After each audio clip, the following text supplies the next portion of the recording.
Hello, everybody. Following Sean's presentations at both the faculty meeting and staff meeting on Wednesday morning, we just wanted to follow up with a little bit more information and some clarification on the 4 growth areas that you see here and how they relate back to the survey results that we had from the end of last fall when we all voted on the different critical growth areas. So the leadership team worked very hard to come up with these 4 major categories, and what we wanted to let you know is that under each one of these, and you'll see all of this when you go to read the full education improvement plan online on the accreditation website, but under these major growth areas are not just the explanation, but also some action steps. So what you'll see basically on the website is a breakdown of all of these different growth areas as they relate to the survey. So if you recall from the survey results, when you look at the actual results themselves, they're pretty similar. We had many that were very close. Of course, a couple here that jump out at you as being a little bit higher. But what the leadership team noticed is all of these things had value, and many of them got a decently high score. There were no clear-cut out in the 7, 8, or 9, or 10 range. So we had a lot that were very close. So what we did, and you'll notice as you scroll through these, is all of these different standards, if you will, these different statements we wanted to include. So as you go through the document, you'll see all of these, and we've broken it down into kind of a nice little graphic.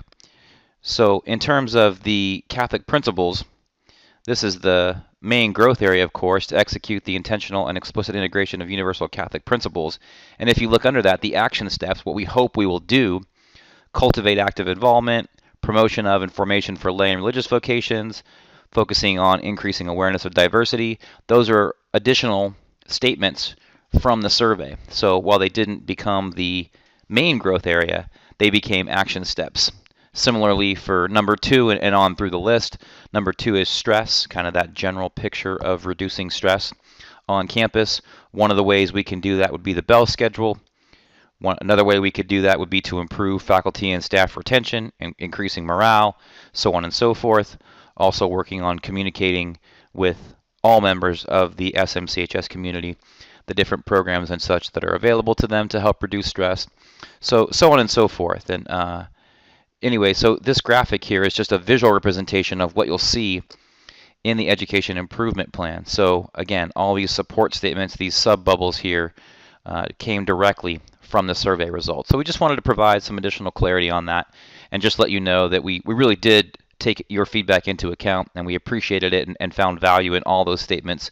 So we basically weaved everything into here. So while the statement that you may be most passionate about might not be one of the major growth areas, it's most certainly one of the action steps under those critical growth areas in the educational improvement plan. So if you have any questions, please feel free to reach out to us in the leadership team, especially if it's a pointed question or feedback on anything in the plan. Please email Sean sometime before the end of the day on Thursday so that we can make those changes before sending them on to our visiting committee. Okay?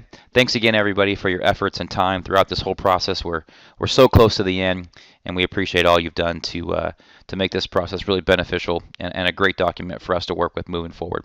Take care.